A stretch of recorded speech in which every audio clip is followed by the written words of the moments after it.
Bonjour les amis jardiniers.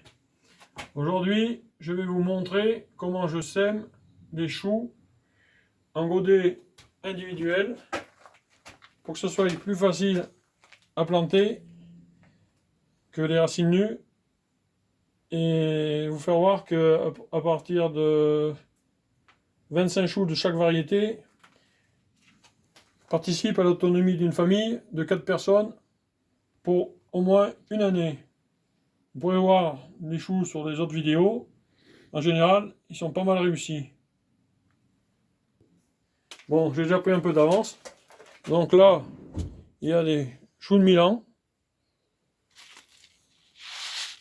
choux chinois, choux rouges, salade en général, choux de Bruxelles pour cet hiver, choux brocoli. Je finirai avec vous de planter, semer les choux romanesco. Et pour ne pas oublier l'autonomie, des choux fourragers pour les animaux. Donc pour les lapins, pour les poules. En général, il n'y a pas beaucoup de monde qui en parle. Et pourtant, ça fait une grosse réserve fourragère. Bon, comme je vous ai déjà dit sur d'autres vidéos, moi je n'utilise aucun terreau. Tout vient de la nature. Donc c'est du compost de maison, ou alors vraiment ce que je récupère en sous-bois. Là-dedans, je rajoute un peu de sable pour alléger.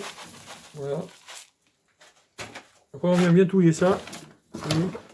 Dedans il y a des cailloux, il y a du bois, toutes les choses qui sont déjà pas mal compostées, qui sont très efficaces.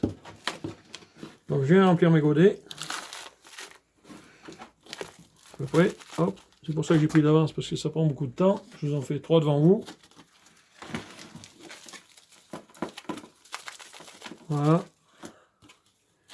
Et les graines de choux, croyez-moi, dans les paquets, il n'y en a pas beaucoup, elles doivent être comptées. Et c'est bien assez cher. Voilà.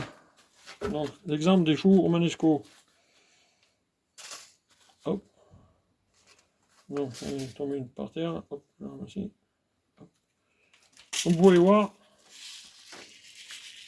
les graines, c'est vraiment petit.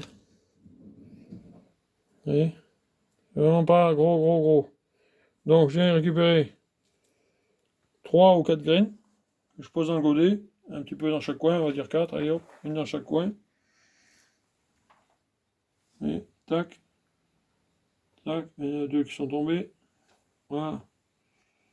En général, ça germe au bout d'une 8aine de jours. Voilà. Ça, c'est bon. Et on va la remettre dans la boîte. Et hop, voilà. Donc comme c'est vraiment des petites graines, je viens appuyer un petit peu à contact dessus. Ça, voilà. Et là-dessus, après, je vais y mettre un petit peu de terre beaucoup plus fine. Mais pas beaucoup. Étant donné la grosseur des graines, juste les recouvrir. Même des fois quand on les arrose, si ça les ressort, c'est pas un gros problème. Et là, toujours un petit peu tassé, léger. C'est un peu rien, ça fait un peu de bois déjà. Voilà.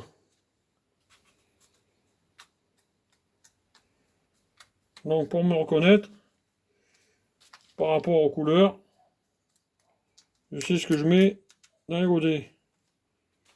Et là en général, étant donné qu'on est dans une vraie vieille véranda, il est 10 h du matin.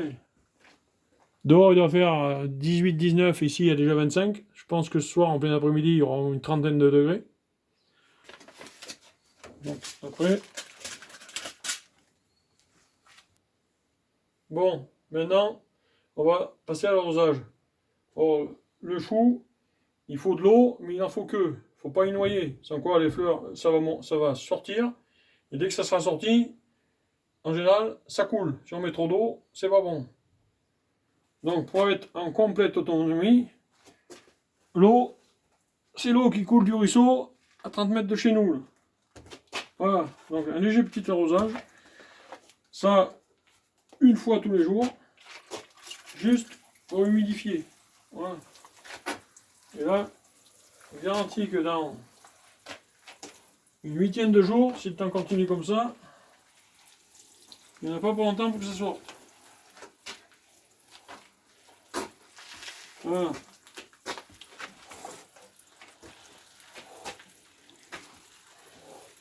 J'ai mis ça sur une vieille palette, un peu de terre dessous, comme ça c'est toujours un peu de fraîcheur. Voyez, on humidifie par contre autour. Et voilà. Voilà, comme ça suffit largement.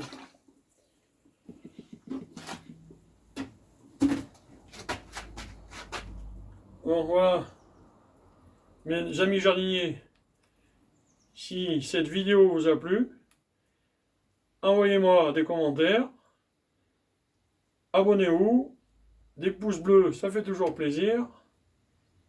Et merci à tous mes abonnés. Et comment dire, à la prochaine vidéo. Peut-être plantation de pommes de terre dans le jardin avec le motoculteur ou on va voir.